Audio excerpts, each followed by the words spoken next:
This is Gardy with Clear Life Media, Clear Life Combat. I have a guest that's zooming in. We're going to get him introduced and find out everything that he has going on. Hey, how's it going? How's it going? It's Joseph Aguilar, Kid Lightning. Got an upcoming fight coming up on August 30th in Austin, Texas for Melee Combat Championships 5. Have you seen or been to any Melee events? Have you competed for them before?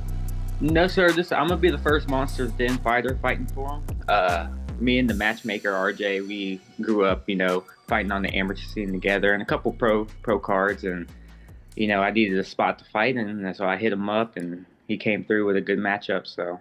Yeah. Is that RJ Casper? I think he just won that Raging FC title main event not that long ago. Is that correct?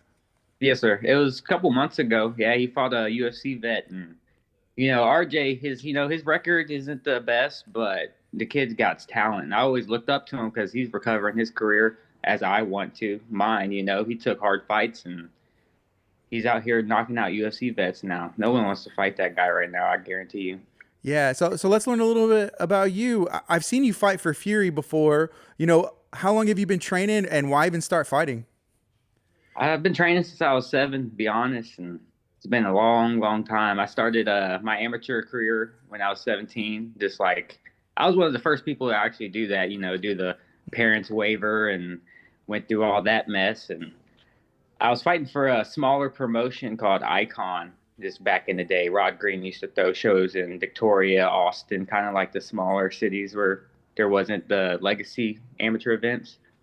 And I always wanted to get on the legacy cards, but I was just a small town kid, and so I kind of had to start running my mouth in order to get some spots. And I finally got a couple good, good little fights for LFA. They had eventually merged, and I won their amateur title. And then I took a little bit of time off, had a son, and that comes with a lot of more responsibilities. And I came back and I fought a kid who the only guy that made it out of my first round out of my amateur career. I gave him a rematch in Corpus, and that's when I took my first L. I had another little few years off, and then I came back and made my pro debut in 2019 for Eric at Fury 38, I think. I was one of the early dogs, before the Fight Pass deal, before all that, fighting in that yellow cage. And I won my pro debut. Then they were going to get rid of the flyweight division, right, back in the day. So I was like, man, I knew I was too small to compete at 35, pro against top-notch guys. And so got into law enforcement a couple of years, and that didn't work out. And so I got back out, and then that's when I came back in 22 against Obando. And then, just been grinding ever since. Hey, tell me about your nickname. Yeah, Kid Lightning, they just gave it to me, I guess, because I'm fast. I mean, it's just, I won't be a kid much longer. I'm 27 now, so I thought about changing it when I'm 30. You can't be a 30-year-old be called Kid Lightning, you know what I mean? Yeah. But I think had the chance to talk to Michael Oswell a couple times. He's a Texas kid, and he said, he got that from the California kid and Kid Lightning. But whenever you start fighting at such a young age like you have and been training for so long, honestly, 27, you're still very young in the MMA world. You haven't maybe even hit your prime, most likely. But whenever you've had a whole career, 7 training, 17 in the cage, you're a vet and also still young in the game, it has to be an interesting spot to be, right?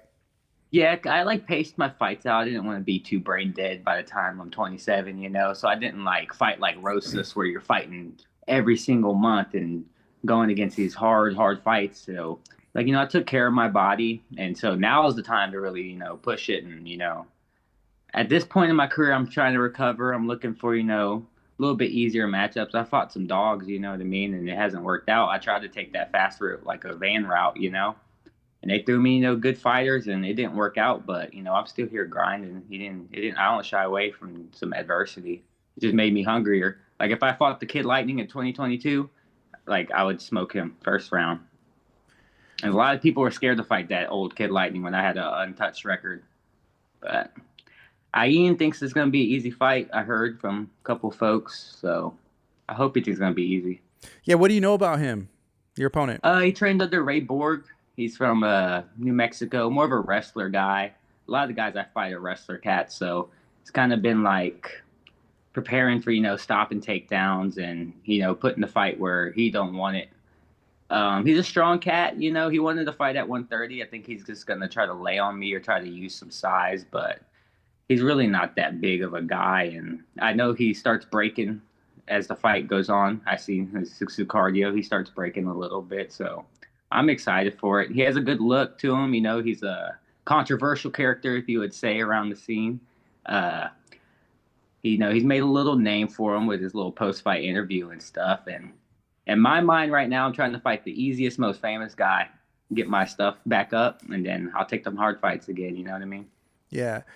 I mean, ideally for you, if he's trying to take it to the ground, would you prefer for it to stand up? Or are you ready for wherever the fight goes? Yeah, I want it to be standing because, my record's a little salty, so I'm gonna have to like put some finishes out there. I'm to make it entertaining. I can't just be out here laying on people or submitting people. Like, there's the cats that like submissions and they appreciate the art, but most of the common fans, they want to see blood, they want to see kicks and punches and people thumping, and I'm all about that. I like the thump. Yeah. I've Even. only ran to a couple of fighters where I felt a little bit uneasy on the feet, Mhm.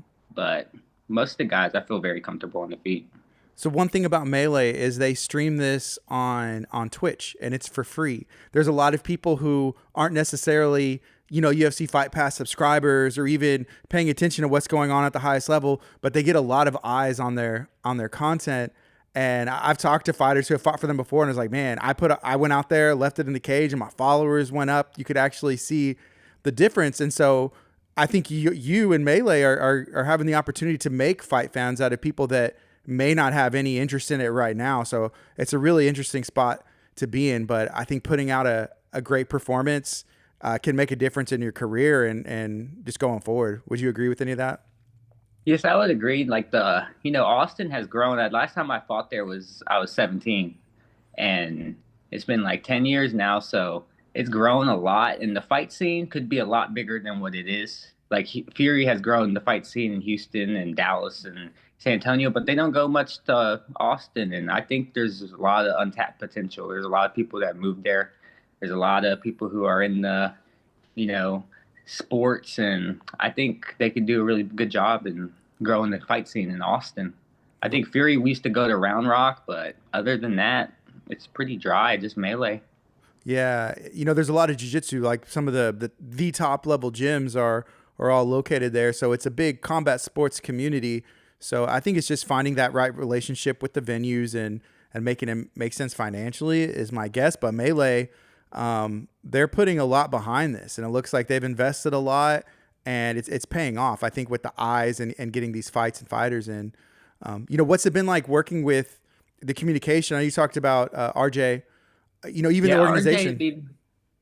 I hit him up if I need something, and he hits me up back right away. He was really kind of the only promoter in this kind of free agency I was in to kind of give me something that made sense, because he's kind of almost in the same boat as me, and so he's looking out for me, man. I really like this fight for me, and uh, I haven't talked with the promoter much or the people who has a promoter's license. I know they run like a big Tex gym, I believe, and big power lifter guy. But I'm excited to talk to him and Ms. Kiff, and it's gonna be an interesting press conference. I'll tell you that because I know Ayin likes to get crazy, and I got a mouth on me too. So Yeah, that's part of it, right? Like you said, hey, I'm trying to find the most famous guy that you think is a good matchup for you. So are you expecting some potential fireworks? I mean, we're going to be there at the press conference helping stream it to make sure everybody else can see it. But how do you expect that to go? yeah, every time I come to fight, I'm kill or be killed. Like, let's have a short night. I mean, you throw your best at me, I'll throw my best at you. Over the years, my cardio has sharpened up a lot, compared to where I was. But like, I'm just ready to get me some highlights. I had a lot of finishes as an amateur, and I haven't as a pro, and that really kind of eats me up and makes me mad. So I've been grinding hard this past year off. So. Yeah. And obviously it's one fight at a time, but even, hey, getting it finished, that's a goal. What about long term for your career, even the rest of this year? What is that going to look like for you? After this, it's a one fight deal. Melee at this moment, they're not throwing, consistent fights. So I'll just be open for whatever. My career in Fury, it was a lot of short notice fights I stepped in. And so at this moment, I just kind of stay in shape and I stay ready. I got my medicals renewed. That's the biggest thing is having my medicals ready. And then, because I don't like to take a short notice fight and have to like, oh man, I got to squeeze in my medicals, get some sponsors and stuff because to help pay for it. And so when I'm have my medicals cleared and I'm clear headed, like I'm ready to fight whenever, make some money. Yeah. Talk to me a little bit about balancing that work. Is there time to do anything else? And even making this happen. Obviously, it's important to you. Making time to do this during a break. But what's it like balancing that fight life and working full time? It used to be a lot harder. I was always so paranoid. I'm like, man, I'm gonna have to work the rest of my life if this fight shit don't work out. And it's exhausting. And so you got the pressure of like trying to win and trying to make some good money, get to the next level. But at this point, it doesn't work out, and I'm still here. I'm hungry and happy. So there's no more pressure like that no more. So I enjoy going to work. I'm in shape, and I work in a scrap yard. So you could say I scrap all day and I scrap all night. You know what I mean? So it's been a blessing. Like, God put stuff in your life for a reason. And who knows, maybe I would have made it to the next level and I would have, crashed out and not made it and been really depressed or something. But, he gives me what I can handle and I'm here to take what he gives me. Yeah. I know you mentioned, you're happy. Now, has God been a source of that? Or is there anything else that has allowed you to find happiness in work and life and training and everything? Yeah, it's just about seeing the bigger picture, man. Because my son, he has a hydrocephalus, which is a brain condition where water builds up on their brain, and he has, some health complications he's grown up with. So really going through that, kind of everything else, I think God put that in my life to prepare me for, the downfalls of just everything else. Like nothing else really phases me. Like, don't get me wrong, I had a big ego, and I was very successful, and then I wasn't, and that's just the fight game. So I just been growing as a man, and Yeah. as long as my sons are healthy and I'm healthy, and my relationship with my wife is healthy, like I'm just chasing this dream, and fighting's the fun part. You know what I mean? Right. Starting to train at a very early age, I'm guessing, was there other people in your family that trained as well, or how did you even start that path at that age? Yeah, my pops, he started off training first for like a month, and then he got me and my sister into it. My sister, she's 4 years older than me, and she did, jiu-jitsu super fights just like me. We're in those tournaments and stuff. And at like 12-ish, 13-ish, I started straining to more striking, trying to sharpen up that tool, just seeing the UFC and just I wanted to be Anderson Silva basically. And then my pops, he found his wife now, Stacy, and she had two sons who one of them was the Fury bantamweight champ, Dylan, and then Devin just made his pro debut or his amateur debut for Tapper Scrap in Victoria. So we got them into it. So we're almost a fighting family. My dad, he fought a couple times amateur. He never went, pro, but he was fighting heavyweight, so that's a different kind of level and a little bit more damage. I tell them guys all the time, fighting that flyweight, yeah, you can get knocked out with some, head kicks or, flurried on, but bigger weights is a little bit different. So he kind of put his focus more on being a coach at a certain point and then working.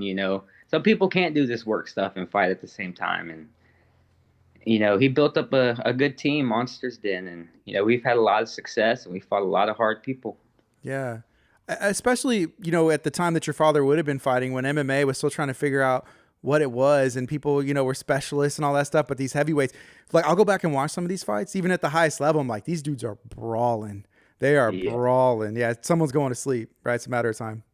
See, we lived in Florida my freshman year, and he was down there in Tampa for Dave Batista when he fought MMA once, Yeah. and he was his sparring partner. So they were just fighting hard. And Dave he was a big guy, but he was Right. shrunk when he was in MMA.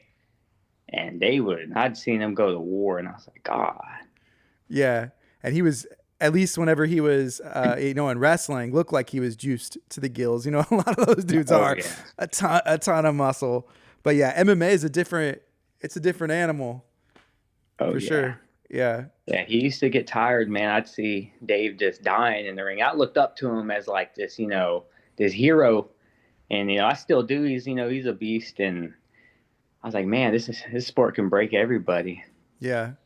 Can you remind everybody one more time what's going to be going on the 30th? What are you bringing to the cage, and why should they tune in? August 30th, Melee Fighting Championships 5, Austin, Texas. I forgot the venue's name, but we're going batshit crazy in Bat City, Texas. I'm gonna put this guy back in the desert. That's the goal. You're going for the knockout, right? Oh yeah, flying knee. Awesome. Thank you so much for making time and hanging out today. Is there anything else you'd like to share? I'd like to thank my sponsors, Canal, Central Air and Heat, and Miller Integrated Services. I'm not the richest man in the world, and that money really helps go to the camps for medicals, and everything's getting more expensive these days. So once I got that covered, honestly, I'll freaking fight for free as long as I got my medicals covered, and I'm healthy. But I mean, they're a big part of, why I'm able to fight and make the time to do all this and get the right supplements and nutrition in my body. And yeah, it's a big thank you to Peter and Frog. Yeah, I think that your fight has the potential to be the fight of the night. If anything, I think there's going to be some highlights in the press conference and then also during the fight as well. So I'm looking forward to it, and I'll see you out there, okay? All right, thank you, boss. This is Gardy with Clear Life Media, Clear Life Combat. Y'all be blessed.